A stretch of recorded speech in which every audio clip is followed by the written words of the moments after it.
Here's a little jig that I made, and this has been well used. I've probably made 20 handles so far, and all I do is I use this as a template to trace out of the wenge. Here's the wenge, and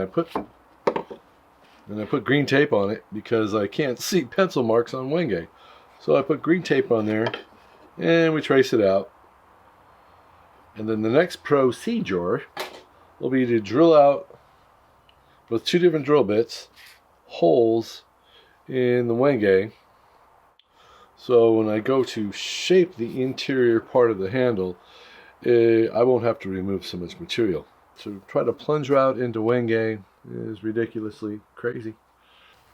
So these little bits will burn out very fast if you don't go slowly. And the other thing is you want to back it up with a piece of hardwood or plywood or something like that. I don't know if you can see that or not.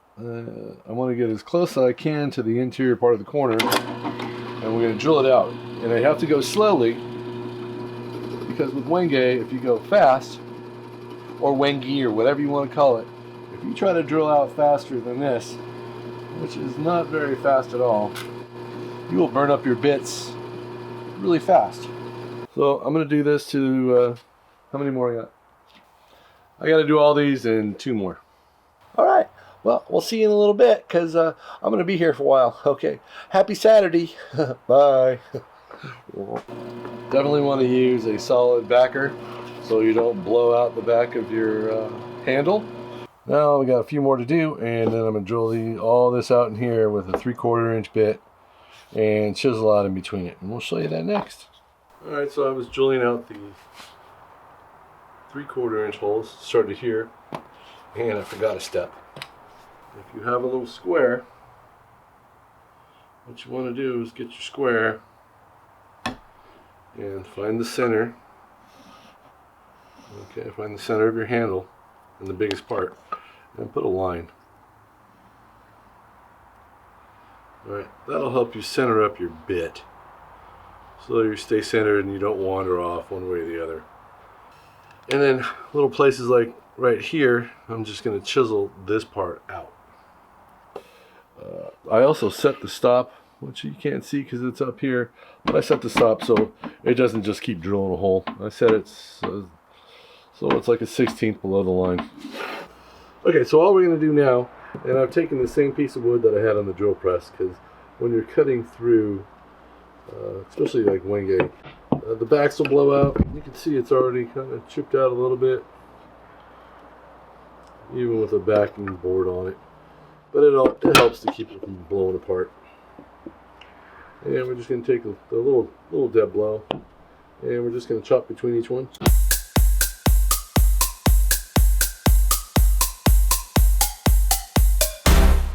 Alright, so we're going to just keep going through knocking those out.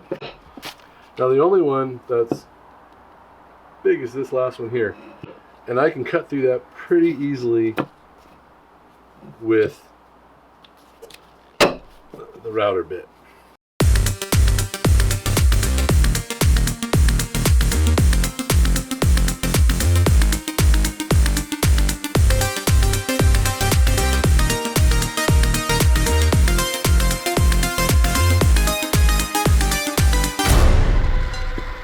Here we can by hand.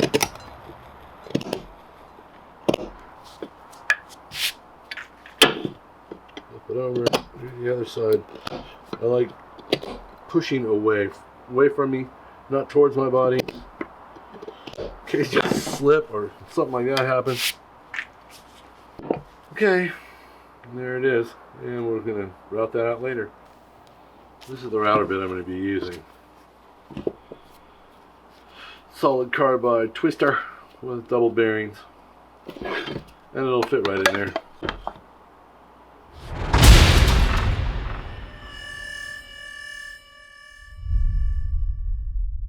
You know, if you're new to this woodworking thing, there's certain things that will surprise you, and I'll try to let you know what they are before they happen.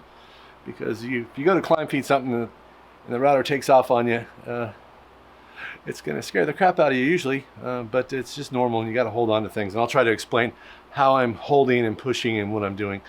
and things of that nature. Huh. Worked out pretty good so far. All right, we'll see you in a minute. Now check this crazy thing out. I'm only going to do this once or twice because this is ridiculous. But I think that's the only way you're going to be able to see what I see. And it's quite annoying. well, we'll give it a try. All right, keep your fingers crossed. Here we go. All right, first thing, in the hole. You start it in the hole. You climb feed it towards you. And then the last pass, like I do everything else, you go forward. So here we go. All right, the first thing we're doing is climb feeding. And take off all that excess wenge on the inside. Nice and slow. Holding onto the jig with your outside fingers. Holding down with your thumb. Holding on nice and tight with your right hand. Nice and slow. Yeah, that is right there. Took off a little bit too much and it runs on you. That's okay. Now we're going to go forward.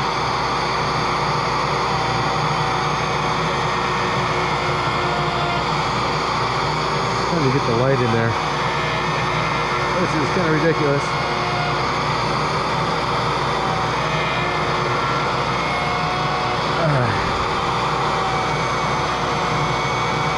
Now we're going the right direction here.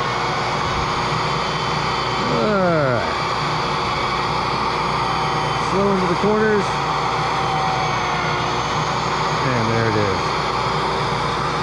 Alright. Well, we can use some of that because that was ridiculous. I'm all steamy. That worked pretty good. Very slickery. It's a good thing.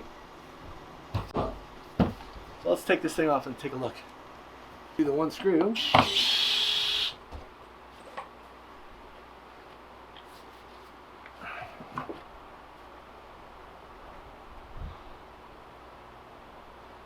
Came out pretty good, top and bottom. Pretty clean. Not too bad.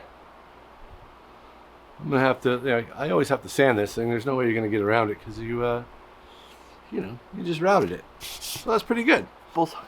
Well, thanks for watching. I gotta do 14 more of these. How much fun can you have in a day? But it's my kid's birthday sushi. We're having birthday sushi, and I gotta get ready. You know, I haven't bathed for like 12 days, so I gotta get the sawdust off of me. All right, we'll see you tomorrow because I'm gonna do this tomorrow too. This is Kevin from HumboldtCraftworks. Thanks for watching. Have an awesome day. Please subscribe, hit the like button and the notification bell or whatever the hell you want to do. And we'll be doing more woodworking as the days go on. Alright guys and gals and whoever's watching, I'll see you next time. You guys have an awesome day. Bye.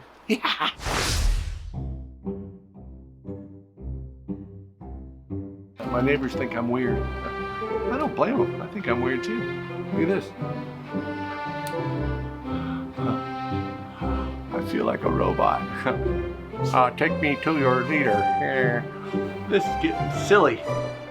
Alright peoples, I can't wear this thing. It's making me crazy. I will finish routing these out and I'll show you the next procedure shortly. Which will be bandsawing and ripping on the table saw and then edge sanding. And yeah. Alright. See you guys in a bit. Bye.